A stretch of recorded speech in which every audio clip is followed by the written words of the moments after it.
Bom dia, gente, sejam bem-vindos. Estamos no capítulo 9 de Marcos, sextou. Vamos que vamos, para o nosso final de semana começar bem. Tava ali orando, chorando. Já orou hoje? Já chorou hoje? Já molhou os seus olhos com lágrimas de adoração, de louvor, de confiança, de gratidão, de fé? Espero que sim. Se não, faça isso. Amém? Bom, vamos começar orando e aí a gente parte para a leitura. Acho que eu vou fazer uma leitura corrida, porque hoje o capítulo é muito grande de novo. E você já sabe, se você tem interesse em saber mais da Bíblia, perguntar minha opinião a respeito, de algo. É a minha opinião, tá, gente? Mas é a opinião de alguém que ama a Bíblia, que se dedica muito em lê-la, em aprender, em se debruçar, em buscar em vários meios, em vários canais, assim, a melhor interpretação, a melhor forma de entender o panorama geral. É uma pessoa que começou, do capítulo 1 de Gênesis e tem interesse em ir até o último capítulo de Apocalipse. Já fui algumas vezes antes. Dessa vez estamos fazendo isso aqui. Então, falei isso tudo para quê? Para falar da comunidade online. Eu escolho Cristo todo dia, onde lá vou estar eu, para a gente entender mais um pouquinho a respeito do nosso propósito, da nossa missão de vida aqui na Terra, principalmente olhando para a Palavra de Deus, buscando conhecer mais a Deus, conhecer mais quem Ele nos fez para ser e nos apaixonar mais pelo Senhor, para que assim consigamos fazer aquelas coisas difíceis, controversas, desafiantes. É assim que eu sigo a minha vida, tá? Então, se você tiver interesse, o link vai estar aqui na descrição do YouTube.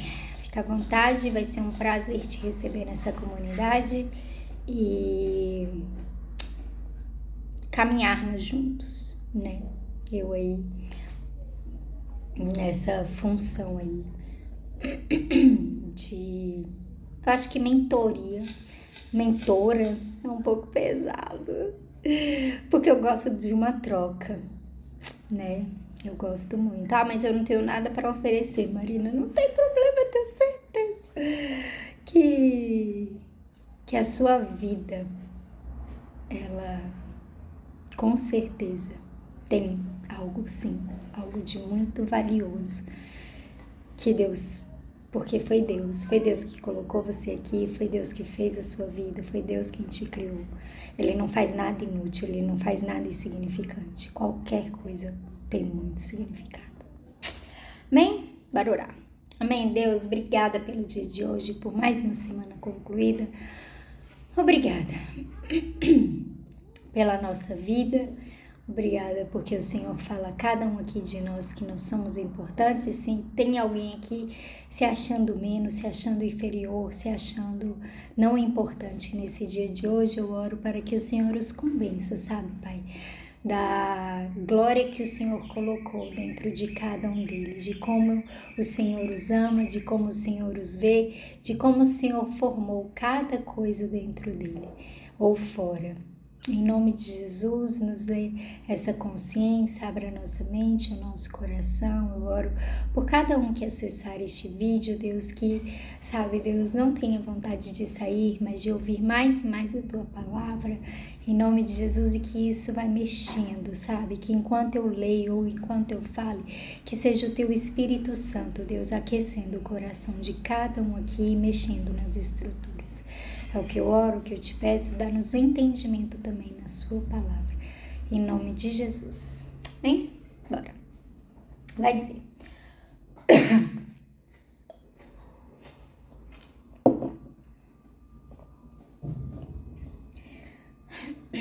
E Jesus terminou dizendo: Eu afirmo a vocês que isto é verdade.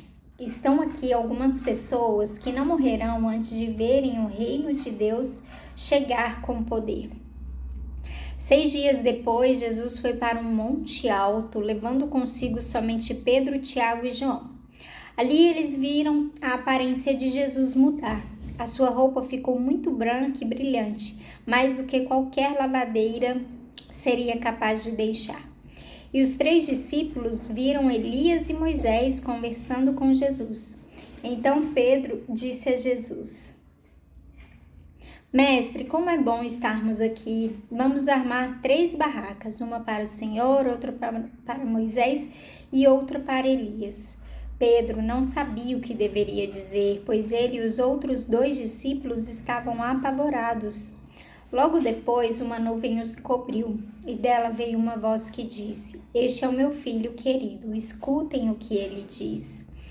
Aí os discípulos olharam em volta e viram somente Jesus com eles. Quando estavam descendo do monte, Jesus mandou que não contassem a ninguém o que tinham visto, até que o Filho do Homem ressuscitasse. Eles obedeceram à ordem, mas discutiram entre si sobre o que queria dizer essa ressurreição. Então, perguntaram a Jesus: Por que os mestres da lei dizem que Elias deve vir primeiro? Ele respondeu: É verdade que Elias vem primeiro para preparar tudo. Mas por que é que as Escrituras Sagradas afirmam que o Filho do Homem vai sofrer muito e ser rejeitado? Eu afirmo a vocês que Elias já veio e o maltrataram como quiseram, conforme as Escrituras dizem a respeito dele. Quando eles chegaram perto dos outros discípulos, viram uma grande multidão em volta deles e alguns mestres da lei discutindo com eles. Quando o povo viu Jesus, todos ficaram admirados e correram logo para o cumprimentarem. Jesus perguntou aos discípulos: O que é que vocês estão discutindo com eles? Um homem que estava na multidão respondeu: Mestre, eu trouxe o meu filho para o Senhor, porque ele está dominado por um espírito mau e não pode falar. Sempre que o espírito ataca o meu filho, joga-o no chão e ele começa a espumar e a ranger os dentes. E ele está ficando cada vez mais fraco. Já pedi aos discípulos do Senhor que expulsassem o espírito, mas eles não conseguiram. Jesus disse: Gente sem fé, até quando ficarei com vocês? Até quando terei de aguentá-los? Tragam o menino aqui. Quando o levaram, o espírito viu Jesus e sacudiu com força o menino. Ele caiu e começou a rolar no chão, espumando pela boca. Aí Jesus perguntou ao pai: Quanto tempo faz que o seu filho está assim? O pai respondeu: Ele está assim desde pequeno. Muitas vezes o espírito joga no fogo e na água para matá-lo, mas se o Senhor pode, então nos ajude. Tenha pena de nós. Jesus respondeu: Se eu posso, tudo é possível para quem tem fé. Então o pai gritou: Eu tenho fé, ajude-me a ter mais fé ainda. Quando Jesus viu que muita gente estava se juntando ao redor dele, ordenou ao espírito mau: Espírito surdo, mudo, saia desse menino e nunca mais entre nele. O espírito gritou, sacudiu o menino e saiu dele, deixando-o como morto. Por isso, todos diziam que ele havia morrido, mas Jesus pegou o menino pela mão e o ajudou a ficar de pé.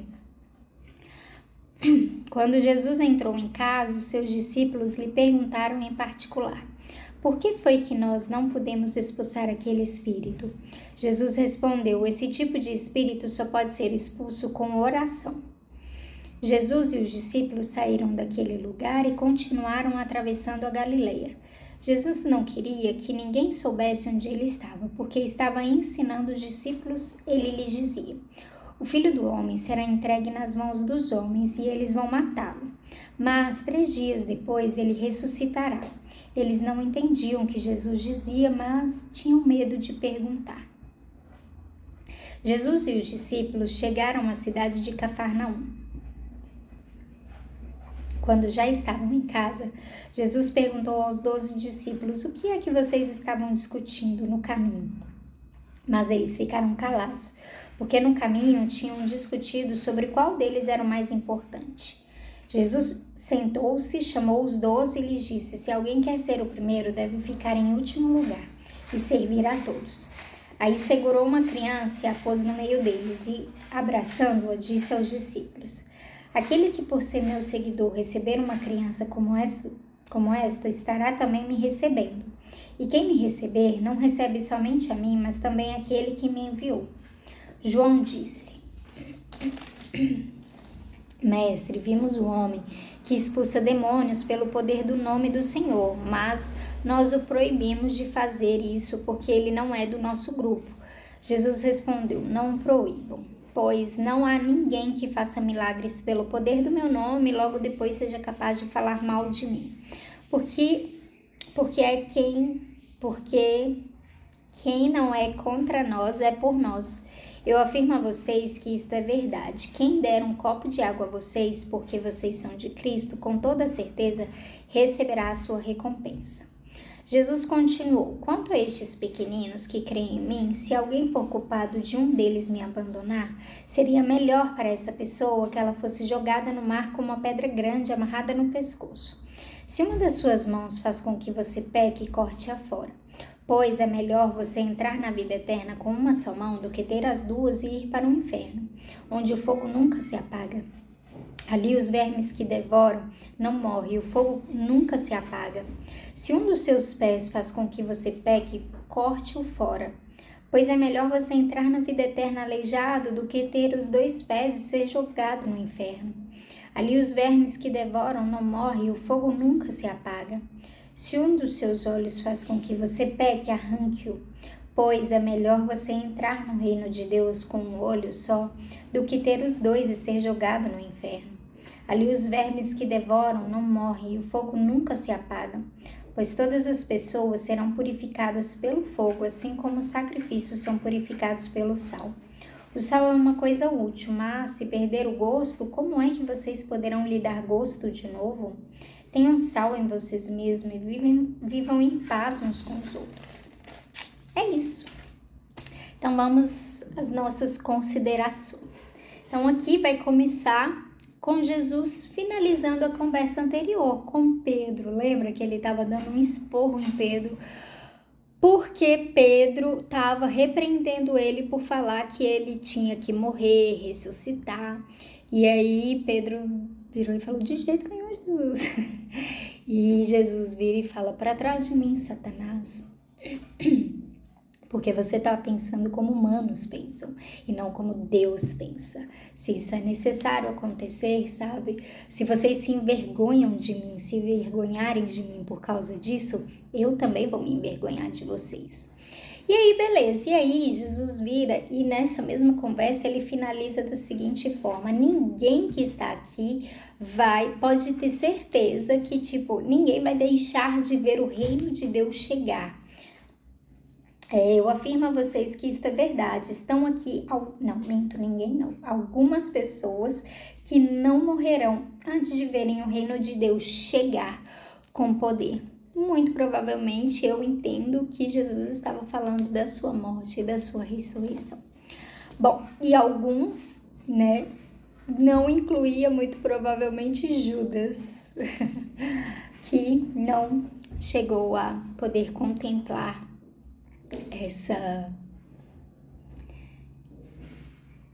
dádiva, essa bênção, que foi a ressurreição de Jesus. Mas enfim, e até mesmo a sua morte, gente? Porque ainda que seja dolorida, seja ruim, seja difícil, mas foi o poder de Deus para salvar o mundo. Então a morte de Jesus a gente não tem que considerar como algo ruim. Porque a morte não pôde vencê-lo, a morte não conseguiu detê-lo.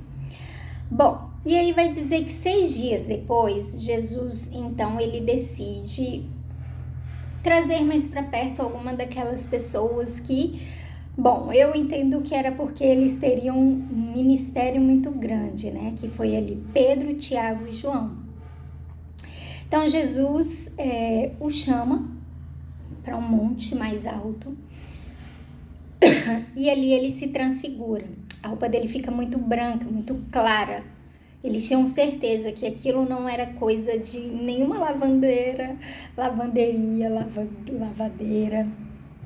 Ninguém podia deixar aquelas roupas branquíssimas. E aí, de repente, eles veem Moisés, Elias e Jesus conversando. E Pedro, no ímpeto, né, mais uma vez ele vira e ele fala: Jesus, que momento maravilhoso. Vou construir uma barraca pra gente, pra vocês. A gente fica aqui fora mesmo, mas vocês não podem ficar nesse sereno, né? E Pedro ali deslumbrado, espantado. E aí, beleza, e aí vem uma voz do céu, onde vai falar ali, onde Deus vai falar que aquele era o seu filho amado. Portanto, eles deviam ouvi-lo, a ele, não mais a Moisés e a Elias, né? Chegou o tempo da mudança, que antes eles ouviam muito Moisés, eles davam muita voz, muito ouvido aos profetas, e Elias era o maior deles. Bom, e aí vai dizer que Jesus então volta com eles e pede para eles não contarem nada a ninguém até que ele ressuscitasse. Eles, beleza, faz o combinado com Jesus, mas fica sem entender. Como assim até o Senhor ressuscitar? Gente, por mais que Jesus tocasse naquele assunto recorrentemente com eles, para eles era uma visão muito fora da caixa, era uma coisa muito, ainda que eles já tivessem, né, visto Lázaro, ou ainda não tinham visto, mas mais tarde viria, sabe? Tipo, hoje eu tava lendo um livro, e provavelmente eu vou finalizar nesse momento, porque, né, mais pra frente eu quero colocar uma coisa lá no meu Instagram, essa última parte aqui eu coloco alguma coisa por aqui mesmo, enfim. Mas eu tô lendo aquele livro Louco Amor, do Francis Chan. Maravilhoso. Só a capa, assim, ela já fala assim: maravilhado com um Deus que nunca muda. Meu Deus. E olha que eu comprei ele faz anos. Eu fui lá como é que é o nome? Lá na igreja da cidade, eu acho que em 2018. E aí eu comprei ele, nunca li. Aí quando eu peguei ele para ler, eu li essa capa. Meu Deus do céu.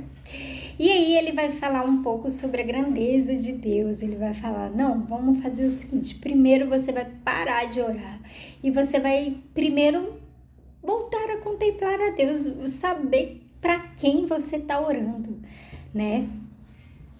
Saber para quem você tá olhando.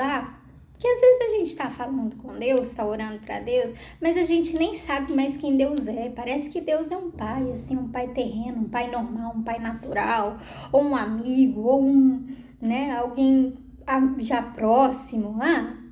Virou recorrente, virou tradição da gente orar.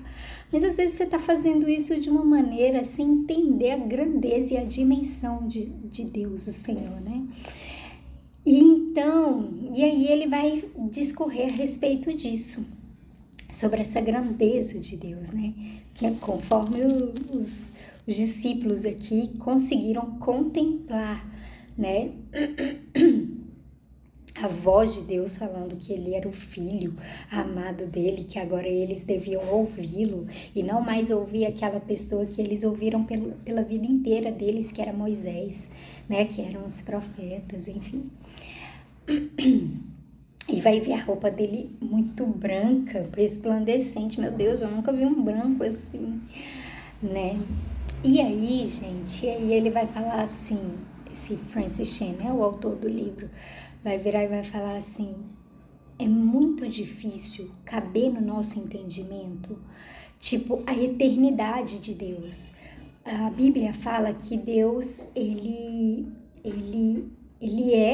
já era antes de todas as coisas existirem, e ele continua sendo. E aí, eu podia ter pego o meu livro, mas eu tento deixar aqui esse verso que ele colocou. E aí ele vai falar: cara, é tipo pegar uma latinha de refrigerante e tentar socar o oceano inteiro dentro dessa latinha. a nossa mente é muito raquítica para conseguir entender essa dimensão e essa qualidade de Deus, dessa eternidade, né? Então, a mesma coisa eu vejo aqui com os discípulos, essa questão da ressurreição, ele fica, que não tô entendendo ainda, Deus, Jesus. E aí só depois que os olhos deles se abrem, né? Bom, e essa revelação, ela é muito poderosa, né? Ela é o que vai ali sustentar a vida, o ministério desses discípulos, apóstolos, enfim. É isso, meu tempo se esgotou. Vou tentar deixar aqui algumas coisas que eu falei que ia deixar. E não se esqueça, se quiser continuar essa conversa, enfim, esse entendimento, se inscreva aí na comunidade, beleza? Tchau, tchau.